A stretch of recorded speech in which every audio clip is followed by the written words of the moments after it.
Welcome to CNN 10, everyone. I'm Carl Azus at the CNN Center.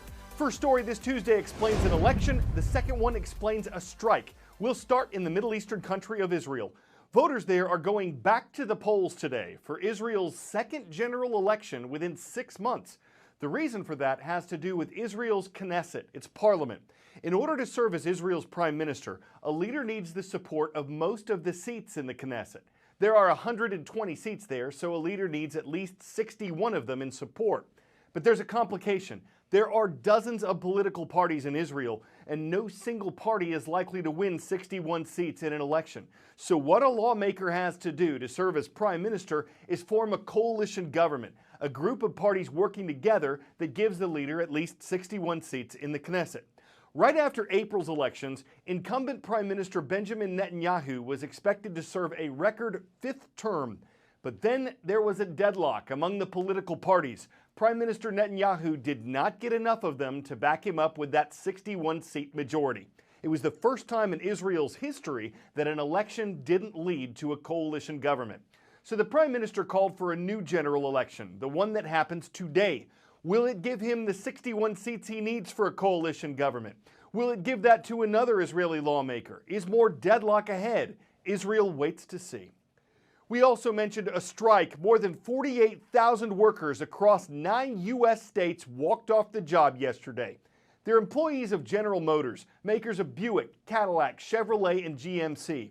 The union that represents the workers says GM is putting profits ahead of employees who've kept GM in business.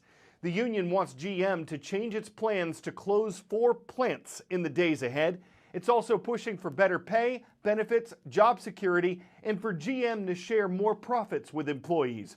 General Motors says its average hourly employee makes $90,000 per year, not including benefits.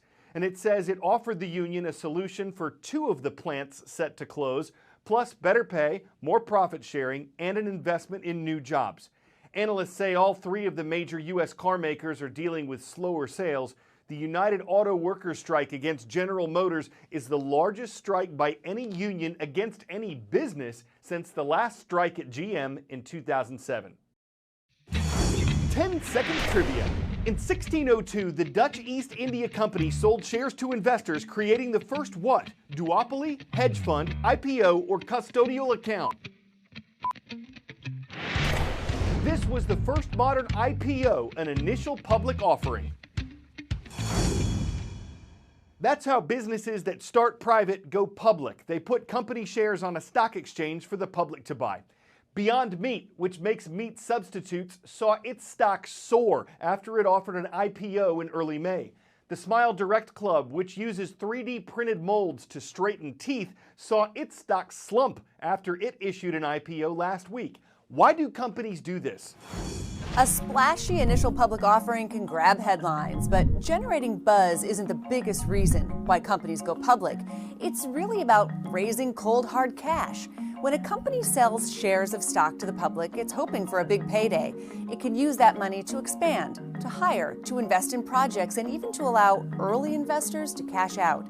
With access to cheap capital, companies can attract talent and fund acquisitions. Of course, private companies raise money too, but relying on angel investors and venture capital can be limiting. Going public gives startups flexibility in a way that staying private can't, and it gives shareholders a liquid asset to trade on the public market. Going public can also lend credibility and intimidate competitors. After all, an IPO is a form of advertising. A buzzy offering means more exposure for a brand, and that can translate into higher sales and profits. But not all initial public offerings go as planned. Ride-hail companies Uber and Lyft famously disappointed. Snapchat and Blue Apron also stumbled following their debuts. Even Facebook struggled for a few months after its heavily hyped IPO in 2012. According to a Cornell study, a third of IPOs will disappoint and eventually delist. Being a public company also means more scrutiny.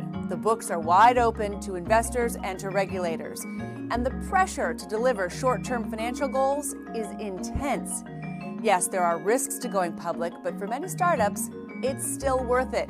The payoff for years of building a business that's ready to trade on the open market.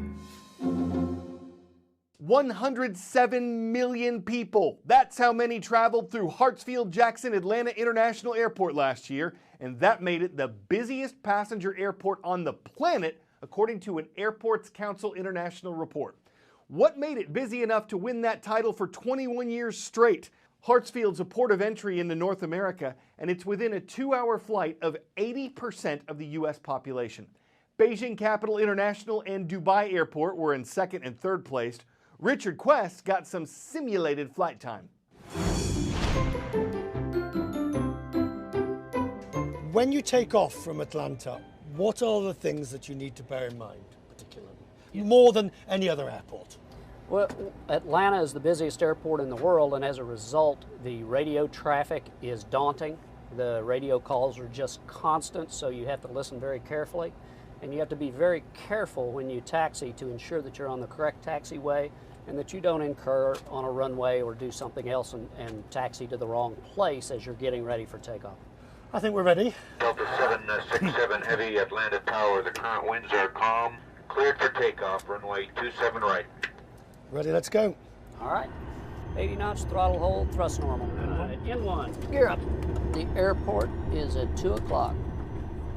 What would I be seeing normally in terms of other aircraft movements at the moment? You would see a field of aircraft. You would see aircraft in front of you. You would see aircraft over here on the north complex. You would see aircraft taking off at the far end. And you would see guys turning on to the south runway. Can it be quite intimidating to see all of that whilst at the same time I'm trying to concentrate on that one runway that I'm going into? Absolutely. It's the pilot's responsibility, of course, to keep from hitting anyone, so air traffic control and the pilots are both working together, so you have to monitor all these targets and ensure that nobody incurs into your airspace and causes a threat. Delta 767 Heavy, Atlanta Tower. The current winds are calm. You're clear to land. And now normally you would have an aircraft at this point on short final. So would there be another aircraft in front of us? That's correct. And what you're watching is he needs to clear this runway before we touch down.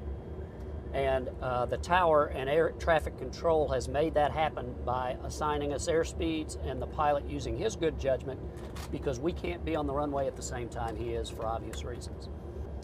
You can see your red over white, meaning you're on the proper glide path, and our instrumentation here confirms that.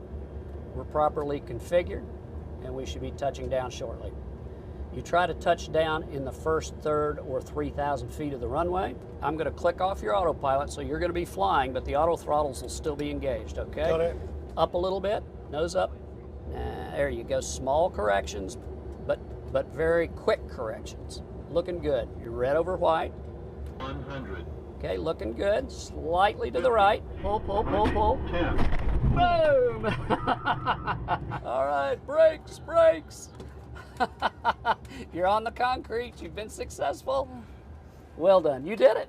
Now your passengers would complain. They always do. Right. Ready again?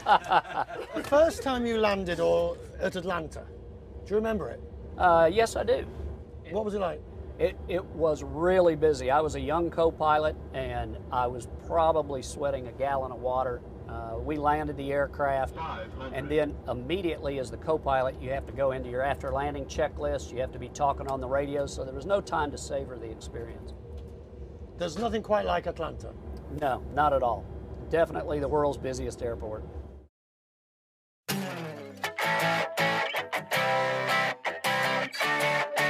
For 10 out of 10, buckle up and don't blink.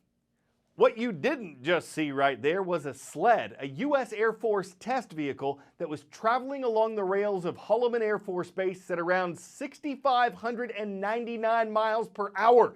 That makes it hypersonic, meaning faster than 5 times the speed of sound. It's part of an Air Force effort to develop vehicles and materials that are capable of withstanding extraordinary speed and acceleration. Which mocks it a moxing that anyone could mock something so fast. It's like the project has gone off the rails even if it stays on them. A hyped up hypersonic sleigh that's faster than a speeding hedgehog and more powerful than a burning rosebud. Citizen, can you believe it? It's like cinematic cinemagic on CNN 10. I'm Carl Azus.